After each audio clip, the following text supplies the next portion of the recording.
going to be making a very special Easter cake, and it's called orange candy cake, so you don't want to miss this one. So this is an amazing cake that my grandma used to make way back in the 40s and 50s, and this is her handwritten recipe.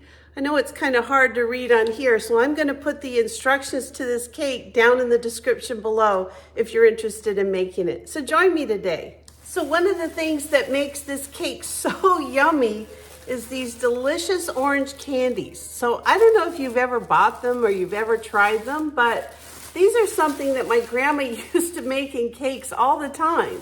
And after I started looking at recipes online and comparing them to hers, they were all the same. So this one calls for orange candy, it calls for dates, and it also calls for a nut. Now I love walnuts, so we're going to be putting some walnuts in our cake today. It also calls for coconut, but my grandkids do not like coconut, so I'm going to leave that out, but I'm going to put it in the recipe below. Now I started off by chopping my nuts in my little food processor. It's very fast. I'm just going to measure them. I need 2 cups of chopped nuts for this recipe. Now because these dates are a lot more sticky along with the candy, I'm not going to put these in the food processor. I'm just going to chop these up by hand. It's not that many. I'm just going to cut them into little bite-sized pieces. This is kind of how my grandma always did it.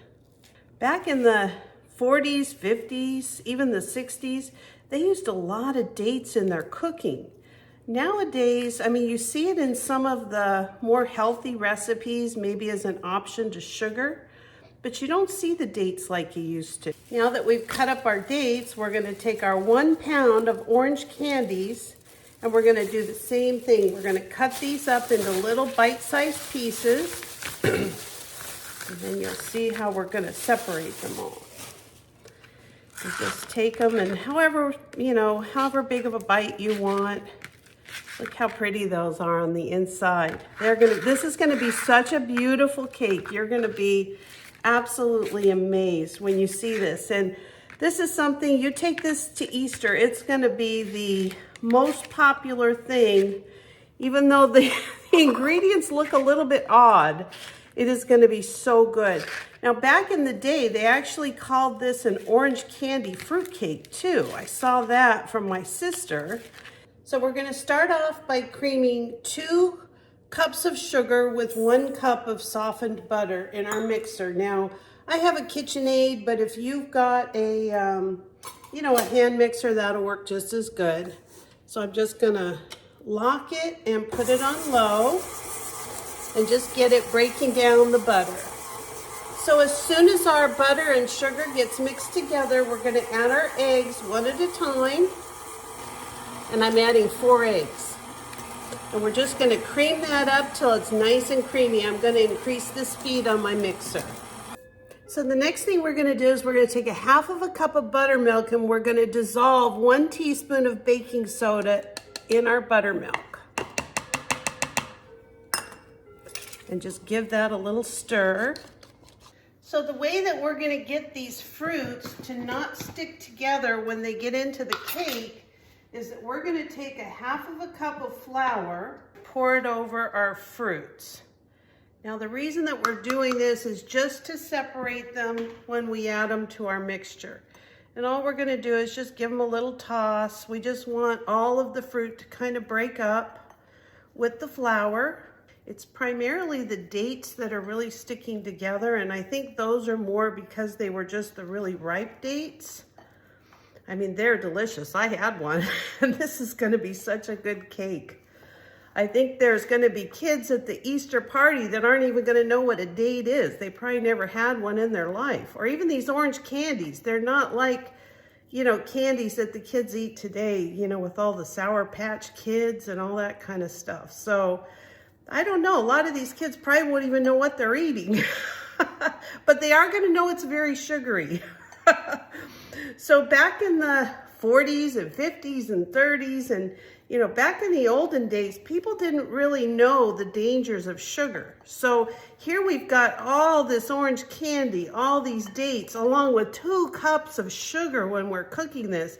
I mean, this isn't something you'd cook every day. I don't think your kids would have any teeth left, but, you know, it's kind of fun for a special event. Okay, so we've got our candy all put together, our dates, we've separated everything. It's looking really good. So we're gonna just set that aside. And look how this buttermilk is rising. Isn't that interesting since you put the soda in? So let me move this mixer back over so you can see. So we're gonna alternate between the buttermilk soda and the flour. We're gonna add 3½ cups of flour to our mixture. So we'll start off with 1 cup. I'm actually gonna lift this up. I think it just makes it a little bit easier. I'm gonna put in about 1/3 of my buttermilk mixture and just start it on low. This is a lot of flour you're gonna add, so you need to take your time so it doesn't fly all over the kitchen. All right, we're gonna add another cup of flour. That's 2 cups with 1/3 of our buttermilk mixture. And do this on low. Try to keep your flour contained the best you can. I'm gonna try to pour that right over the flour mixture. All right, now I'm gonna just cream this until I can get it a nice creamy texture. And I'm gonna turn up my mixer now that all my flour's in there. And there you go. As you can see, it's a very thick mixture. Now, the other thing that makes this cake really different is that you don't cook it the typical 1 hour. You're gonna cook it a long time at a lower temperature. So my recipe says to cook it for 3 hours at 250. My sister's recipe says to cook it 1.5 hours. So we're gonna actually set our timer for 1.5 hours, and we're gonna start checking it throughout the baking process. So last thing that we're gonna do is we're gonna add our nuts to the cake, kind of stir those in. It's kind of hard because this is a really thick batter. Then I'm gonna go ahead and add my date, orange candy, and flour mixture. I'm just gonna put that right in. And take your time. You wanna get this mixed into the whole cake. This brings back so many memories. Now I know how hard my grandma worked to make these special cakes for us. I have a whole new appreciation for her. Oh boy, that's crazy. Well, this will definitely develop your arms. Now it says to cook this in a tube pan, but honestly, I don't have one. So I am gonna use a bundt pan, and I think it'll work out just fine. All right, wowza. I'm gonna go ahead and put it in a buttered and floured pan, and I'll show you the next step. So I am just gonna butter this bundt pan really, really good. I don't want anything sticking, especially to this middle part. Back in the day, my grandmother didn't have any kind of spray. You know, this almost is like a fruit cake batter. That's what I'm thinking. Maybe she did call it a fruit cake, although on her recipe, it just says orange candy cake. I'm trying to remember when I ate it, it was so good. It was so delicious. I'm gonna be putting fresh orange juice in the glaze, which is what she always did. And it's just such a delicious cake. That's my oven preheating to 250 degrees. Can't even imagine how hard it was for her to do this because I don't think she had a KitchenAid mixer. I mean, a lot of her stuff she just worked so hard on. And the funny part is my grandma was a brittle diabetic. So she lived a long time. She managed her diabetes really well, but I think about it, it must have been very hard for her to always be making all these sweets and goodies, and would have been hard for me. I push it against the edges. That's where it's the most buttered. There you go. This big old fat heavy cake. We're gonna go ahead and bake this for 2 hours and possibly 3. So our cake is almost done. So now what we're gonna do is just make some fresh squeezed orange juice. I've got these delicious oranges that I got off of the trees on Friday.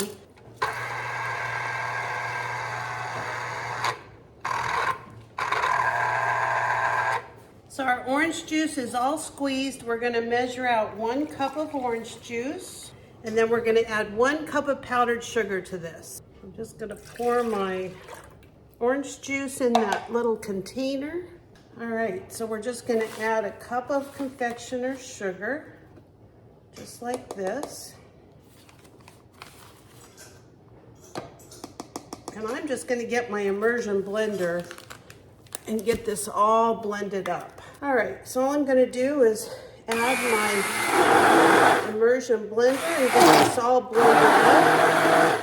You wanna put this in kind of a tall cup because it does have a tendency to splatter. So all I do to take my cake out of the pan is I am gonna go around it with something so that I can kind of loosen it, and then I'm gonna put it on this little baking sheet.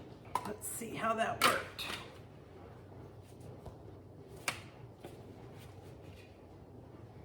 Wow, just like I remember. You can see these little pieces of orange candy and the nuts, and I mean, it's just a beautiful, beautiful cake.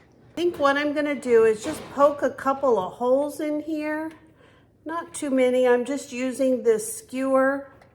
I don't wanna mess my cake up too much, but I want some of this orange juice mixture to go down in my cake. Kind of like how you make a Jell-O cake. All right, and we're just gonna pour this right over our cake. Now I know it looks like you're probably not getting much of this on the cake, but you are. And it smells so good with this fresh squeezed orange juice. It's gonna make it really moist and delicious. You definitely have to have a pan underneath this because it is a messy process. All right, so we are just gonna let that sit and let all the orange juice melt off of it. And then I'll show you what we're gonna do with it when it's time to take a little bite. But we have to let this set and kind of set up right now. Well, I can't wait another second for a piece of this cake. So I'm gonna go ahead and cut it, but I'm gonna let it sit here a little bit longer before I process it and get it ready for the next step, which is really just saving it. But let me show you how this comes out. It is beautiful. All right, all we're gonna do is just cut a little piece of this. I'm gonna leave it on this wire rack so it can continue to cool. So I'm gonna have a little piece. Doesn't that look beautiful? Okay, let's give this little slice of heaven a try. Oh boy, this brings back so many memories. Just can't tell you how many times my grandma made this cake.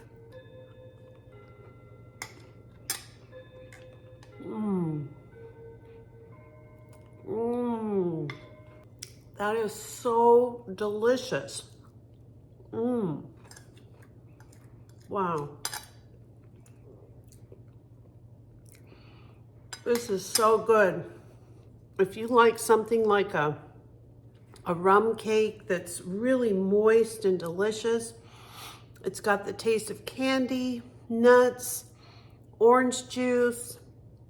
This I would give seriously an A+++++.